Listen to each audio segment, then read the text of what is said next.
आज के शो में पाक भारत ताल्लुकात और आजादी के 62 साल। अस्सलाम वालेकुम, वॉइस ऑफ अमेरिका के वाशिंगटन स्टूडियो से मैं हूं नीका उस्मान और आप देख रहे हैं खबरों से आगे। आज से 62 साल पहले पाकिस्तान और भारत ने अगस्त के इसी हफ्ते के दौरान बरतानिया से आजादी हासिल की थी। आजादी के बाद से अब तक दोनों ममालिक के ताल्लुकात में कई उतार चढ़ाव देखे हैं।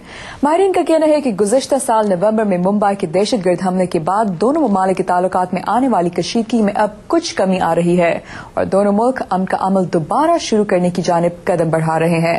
हमारे आज के समझौता एक्सप्रेस का मौजू भी यही है, तो आइए चलते हैं समझौता एक्सप्रेस में।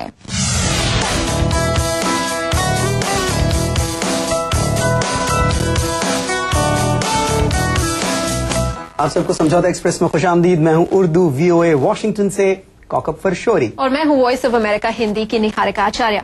इस हफ्ते दोनों भारत और पाकिस्तान अपने आजादी की सालगिरह मनाएंगे।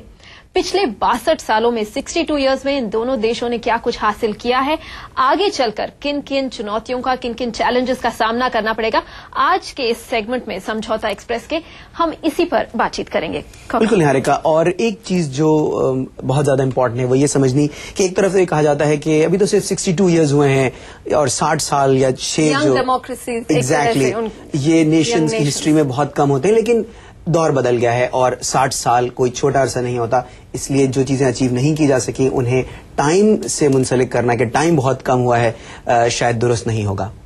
ये सही बात है और ये भी है कि 62 इयर्स में आपने क्या कुछ किया है और उस पर किस तरह का बेस बनाया है अपने फ्यूचर के लिए कि कहाँ आगे बढ़ेंगे ये दोनों देश पड़ोसी हैं, वो अपने जियोग्राफिकल सिचुएशन को बदल नहीं सकते और काफी कुछ जब इंडिया और पाकिस्तान की बात होती है, उनके रिलेशंस की जब बात होती है तो ये देखा जाता है कि प्रोग्रेस हुआ है। दोनों देशों ने एक जगह से शुरुआत की इंडिपेंडेंस के बाद, लेकिन जिस तरह का प्रोग्रेस हुआ है वो अलग रहा है दोनों देशों में और जो प्रॉब्लम्स हैं वो आज भी वहीं पर हैं, सुलझी नहीं, बहुत ज्यादा सिमिलर हैं। और ये भी निहारिका एक इम्पॉर्टेंट चीज की तरफ आपने हिंट किया कि हम इस वक्त कहाँ हैं, इससे ज्यादा इम्पोर्टेंट ये देखना है कि हमारी डायरेक्शन क्या है। और नेशंस वही नेशंस बन पाती हैं, आगे बढ़ पाती हैं जिनकी डायरेक्शन सही होती है। और जितनी जल्दी हम ये डायरेक्शन हासिल कर लेंगे, हम जो 62 इयर्स की बात कर रहे हैं, उतनी जल्दी हम उस प्रोग्रेस के रास्ते पर आ सकते हैं जिसकी हमें जरूरत है, जो हमें फ्यूचर जनरेशंस को देना होगा। इंडिया की अगर बात करें निहारिका, तो इंडिया का जो एक क्लेम टू फेम कह लें या जो उसके कह लें कि जी अपनी स्ट्रेंथ बहुत ज्यादा समझता है, वो डेमोक्रेसी और डेमोक्रेटिक इंस्टीट्यूशंस। आपके ख्याल में क्या इंडिया वहां पहुंच गया है जो 60 साल में उसकी प्रोग्रेस होनी चाहिए थी, या डेमोक्रेसी वाइज उसे और आगे होना चाहिए था? India is the world's largest democracy जो कहते हैं, और आप ये देखिए हर बार जब चुनाव होते हैं, एक फ्री फेयर इलेक्शंस, छोटी मोटी गड़बड़ियां तो हर जगह होती हैं, लेकिन इंडिया में by and large free and fair elections है, डेमोक्रेटिक प्रोसेस बहुत स्ट्रांग है और वो काफी हद तक जानकारों के मुताबिक रीजन है जिसकी वजह से इंडिया आज इस जगह पर पहुंच पाया है जहां पे वर्ल्ड फोरम्स में इंडिया की बात, इंडिया की राय ली जाती है। तो डेमोक्रेसी जो है एक बहुत ही पावरफुल बिल्डिंग ब्लॉक रहा है इंडिया के प्रोग्रेस के लिए। वेरी क्विकली निहारिका, अगर जो हम कुछ कॉन्ट्रडिक्शंस भी हैं, जाहिर है हर सोसाइटी में होती हैं, इंडिया में भी हैं, वो कॉन्ट्रडिक्शंस आपके ख्याल में क्या उन्हें भी डेमोक्रेसी, एजुकेशन यही उसके आंसर्स हैं, या आप समझती हैं कि जो इस वक्त सिस्टम्स चल रहे हैं उनमें तब्दीलियों की जरूरत है? देखिए, डेमोक्रेसी ऐसे इंडिया में थ्राइव कर रही है, लेकिन हाँ, जैसे सोशल इनइक्विटीज की बात की जाती है, एक डिवाइड है अमीर और गरीब लोगों के बीच, उसका वो जो फासला है उसको कम करना है। तो इंडिया को काफी काम करना है उस पर, लेकिन आप ये कहें कि जैसे मैंने कहा बिल्डिंग ब्लॉक जो है वो बहुत स्ट्रांग बन चुका है। इसलिए अगर हम देखें कि पाकिस्तान कहां पर पहुंचा है अपने इस इंडिपेंडेंस के बाद, तो उसके बारे में आप क्या कहेंगे कि क्योंकि डेमोक्रेसी बहुत ही इंटरमिटेंट रही है, एक एस्टैब्लिश डेमोक्रेसी नहीं है, उसने कितना हर्ट किया है पाकिस्तान के डेवलपमेंट को, प्रोग्रेस को और नेशन बिल्डिंग या फ्यूचर को भी? इसमें तो निहारिका कोई शक नहीं है और ये हिस्टोरिकल फैक्ट है कि पाकिस्तान में डेमोक्रेसी को धचके लगते रहे हैं।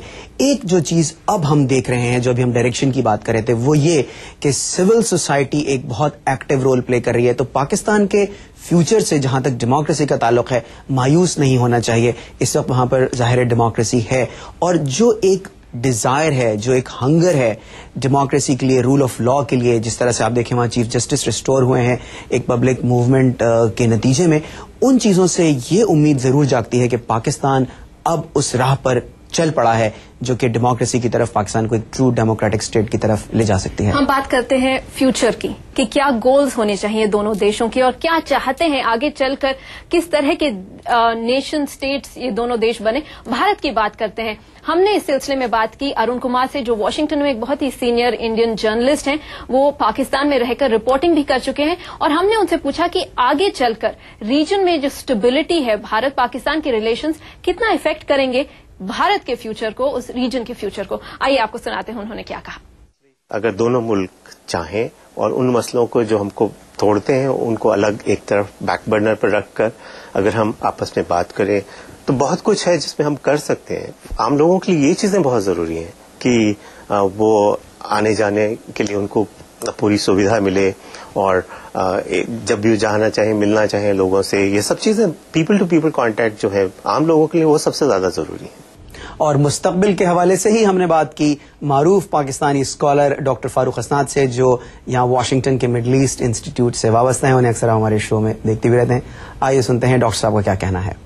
جی, مستقبل ایسے بہتر ہو سکتا ہے کہ اگر پاکستان اور ہندوستان مل کر یہ طے کر لیں کہ اب دنیا تبدیل ہو چکی ہے اور لڑائی سے کچھ بھی حاصل نہیں ہوگا, کشیدگی سے کچھ بھی حاصل نہیں ہوگا, اور دونوں کا عوام کا مفاد ہے, دونوں میں بہت غربت ہے انتہا کی, اور اس کو دور کرنا ہے ہم نے, اور اس کے لیے بہت ضروری ہو جائے گا کہ پھر تعلقات کو بہتر کیا جائے.